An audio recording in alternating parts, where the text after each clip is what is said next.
ତୃତୀୟ ଶ୍ରେଣୀର ଗଣିତ କାଳାଂଶରେ ସମସ୍ତଙ୍କୁ ସ୍ୱାଗତ। ଆଜି ଆମେ ଯୋଗ ସମ୍ପର୍କିତ କିଛି ପ୍ରଶ୍ନ ଉତ୍ତର ଆଲୋଚନା କରିବା। ଶୂନ୍ୟସ୍ଥାନ ପୂରଣ କର। କ ନମ୍ବର 15 ଠାରୁ 3 ଅଧିକ ସଂଖ୍ୟାଟି ଡେକ୍ସ। 15 ଠାରୁ 3 ଅଧିକ ଅର୍ଥାତ୍ ସେହି ସଂଖ୍ୟାଟି 15 ଠାରୁ 3 ଅଧିକ ଥିବ। ତେବେ 15 ଯୋଗ 3, 15 ଆଉ 3 କୁ ମିଶାଇଲେ କେତେ ହେଉଛି? 18। ସେଇ 18 ସଂଖ୍ୟାଟି 15 ଠାରୁ 3 ଅଧିକ। 18 ବିୟୋଗ 15 ସମାନ 3। 18 ହେବ ସେଇ ସଂଖ୍ୟାଟି। খ ନମ୍ବର ଦେଖିବା। 3 ଅଙ୍କ ବିଶିଷ୍ଟ ବୃହତ୍ତମ ସଂଖ୍ୟା ଠାରୁ 1 ଅଧିକ ସଂଖ୍ୟାଟି ଡେକ୍ସ। ଏଠି 3 ଅଙ୍କ ବିଶିଷ୍ଟ ବୃହତ୍ତମ ସଂଖ୍ୟା ଦେଲା। 3 ଅଙ୍କ ବିଶିଷ୍ଟ ବୃହତ୍ତମ ସଂଖ୍ୟା ହେଉଛି 999 ସଂଖ୍ୟା ଠାରୁ 1 ଅଧିକ ଯୋଗ 1 ହେଲେ କେତେ ହେଲା? 1000। ହେଲେ 3 ଅଙ୍କ ବିଶିଷ୍ଟ ବୃହତ୍ତମ ସଂଖ୍ୟା ଠାରୁ 1 ଅଧିକ ସଂଖ୍ୟାଟି ହେଲା 1000। ଗ ନମ୍ବର ଦେଖିବା। ରାକେଶ ପାଖରେ 20ଟି ଡାକ ଟିକଟ ଥିଲା। ସେ ଆଉ 8ଟି ଡାକ ଟିକଟ ସଂଗ୍ରହ କଲା। ତା ପାଖରେ ଆଉ ଡେକ୍ସଟି ଡାକ ଟିକଟ ହେଲା। ରାକେଶ ପାଖରେ ଥିଲା କେତେ? 20ଟି ଡାକ ଟିକଟ ଆଉ 8ଟି ସଂଗ୍ରହ କଲା। 20 ଯୋଗ 8 କେତେ? 28ଟି ଡାକ ଟିକଟ ହେଲା ତା ପାଖରେ। ଘ ନମ୍ବର ଦେଖିବା। 2 ଅଙ୍କ ବିଶିଷ୍ଟ ବୃହତ୍ତମ ସଂଖ୍ୟାର ଅଙ୍କମାନଙ୍କ ସମଷ୍ଟି। 2 ଅଙ୍କ ବିଶିଷ୍ଟ ବୃହତ୍ତମ ସଂଖ୍ୟା ହେଲା 99। ସେଇ 2ଟି 9ର ଯୋଗ କରିବା ଆମେ। 9 ଯୋଗ 9 କେତେ? 18। ତେଣୁ 2 ଅଙ୍କ ବିଶିଷ୍ଟ ବୃହତ୍ତମ ସଂଖ୍ୟାର ଅଙ୍କମାନଙ୍କର ସମଷ୍ଟି ହେଲା 18। ଓ ନମ୍ବର ଦେଖିବା। 52 ଠାରୁ 8 ଅଧିକ ସଂଖ୍ୟାଟି ଡେକ୍ସ। 52 ଠାରୁ 8 ଅଧିକ ହେଲେ କ'ଣ ହେବ? 52 ଯୋଗ 8 କେତେ ହେଲା? 8 ଆଉ 0 8 ଆଉ 2 ହେଲା 10। 5 ଆଉ ସେ 1 ହେଲା କେତେ? 6। ହେଲେ କେତେ ହେଲା ଉତ୍ତର? 60। ବର୍ତ୍ତମାନ ଦେଖିବା ଚ ନମ୍ବର। 7 10 ଯୋଗ 5 10 ଯୋଗ 3 1। 7 10 ମିଶାଣ 5 10 କେତେ ହେଲା? 7 ଆଉ 5 ହେଲା 12। 12 10 12 10 ହେଲେ କେତେ? 120 ମିଶାଣ 3 123। 7 10 5 10 ମିଶାଣ 3 1 ହେଉଛି 123। 6 ନମ୍ବର ଦେଖିବା। ମଞ୍ଜୁର ବୟସ 7 ବର୍ଷ। ସଞ୍ଜୁ ତା ଠାରୁ 3 ବର୍ଷ ବଡ଼। ସଞ୍ଜୁର ବୟସ ଡେକ୍ସ ବର୍ଷ। ମଞ୍ଜୁର ବୟସ ଦେଇଛି 7 ବର୍ଷ। ସଞ୍ଜୁ ତା ଠାରୁ ଅର୍ଥ କାହା ଠାରୁ?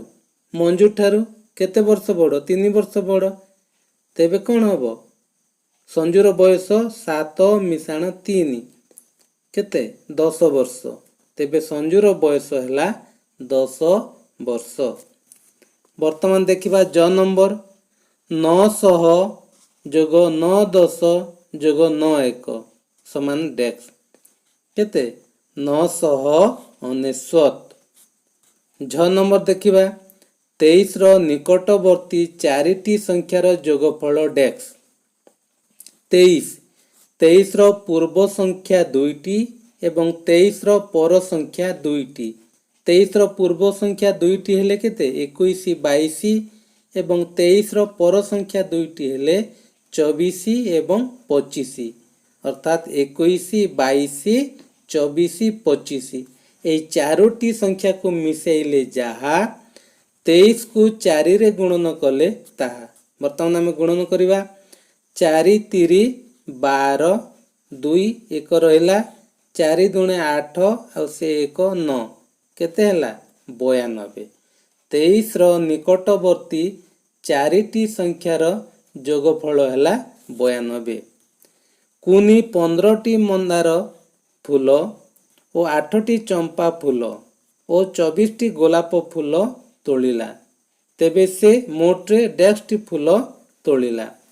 ହେଲେ କୁନି କ'ଣ ମନ୍ଦାର ଫୁଲ ତୋଳିଛି, ଚମ୍ପା ଏବଂ ଗୋଲାପ ଫୁଲକୁ ଆମେ କ'ଣ କରିବା, ଯୋଗ କରିବା। କେତେ ହେବ? 8। ବର୍ତ୍ତମାନ ଆମେ ଗୋଲାପ ଫୁଲରୁ ଆରମ୍ଭ କରିବା। 4 ଆଉ 8 ହେଲା 12, 12 5 ହେଲା 17, 7 ଲେଖିଲୁ, 1 ରହିଲା 2 ଆଉ 1 3 1 4। ହେଲେ ସେ କେତୋଟି ଫୁଲ ତୋଳିଲା? 47ଟି ଫୁଲ ତୋଳିଲା। ବର୍ତ୍ତମାନ ଦେଖିବା ଟ ନମ୍ବର। 56ରେ 14 ଯୋଗ କଲେ ଯୋଗଫଳ ଡେକ୍ସ ହେବ। 56ରେ ଆମେ 14 ଯୋଗ କରିବା। 4 ଆଉ 6 ହେଲା 10, 0 ଲେଖିଲୁ, 1 ରହିଲା, 1 ଆଉ 5 6 ଆଉ 1 7, କେତେ ହେଲା? 70। 56ରେ 14 ଯୋଗ କଲେ 70 ହେବ। ଠ ନମ୍ବର ଦେଖିବା। ଡେକ୍ସ ସଂଖ୍ୟାଟି 52 ଠାରୁ 48 ବେଶୀ।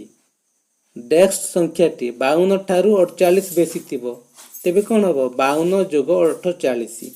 8 ଆଉ 2 ହେଲା 10, 0 ଲେଖିଲୁ, 1 ରହିଲା, 4 ଆଉ 5 9 ଆଉ ସେ 1 10, କେତେ ହେଲା? 100। 100 ସଂଖ୍ୟାଟି 52 ଠାରୁ 48 ବେଶୀ। ବର୍ତ୍ତମାନ ଦେଖିବା ଡ ନମ୍ବର। ରମେଶର ବର୍ତ୍ତମାନ ବୟସ 12 ବର୍ଷ। 8 ବର୍ଷ ପରେ ତାକୁ ଡେକ୍ସ ବର୍ଷ ହେବ। 8 ବର୍ଷ ପରେ ଅର୍ଥାତ୍ 12 ବର୍ଷରେ 8 ବର୍ଷ ମିଶିଯିବ।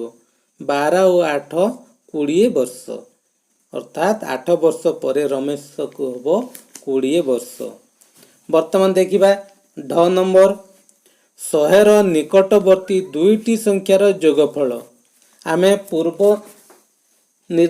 ସୂତ୍ର ଅନୁସାରେ ଆମେ କ'ଣ କରିବା?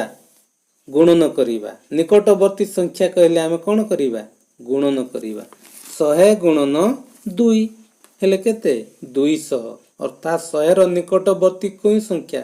99 ଏବଂ 101, ଏହି ଦୁଇଟି ସଂଖ୍ୟାକୁ ଯୋଗ କଲେ ସେଇ 200 ହିଁ ହେବ। ବର୍ତ୍ତମାନ ଦେଖିବା 9 ନମ୍ବର। 200ରେ ତାର ନିକଟବର୍ତ୍ତୀ ଦୁଇଟି ସଂଖ୍ୟାକୁ ଯୋଗ କଲେ ଯୋଗଫଳ ଡେକ୍ସ ହେବ। ସେଇ ସମାନ ସୂତ୍ର ହିଁ ଏଠି ପ୍ରୟୋଗ ହେବ। 200ରେ ତାର ନିକଟବର୍ତ୍ତୀ ଦୁଇଟି ସଂଖ୍ୟା, ଅର୍ଥାତ୍ 200ର ପୂର୍ବ ସଂଖ୍ୟା ଏବଂ 200ର ପର ସଂଖ୍ୟା, ଦୁଇଟି ସଂଖ୍ୟା କହିଲା, ସେଥିପାଇଁ 200କୁ ଆମେ କ'ଣ କରିବା? 2 ଦ୍ୱାରା ଗୁଣନ କରିବା। 200 ଗୁଣନ 2 400 ଉତ୍ତର ହେବ।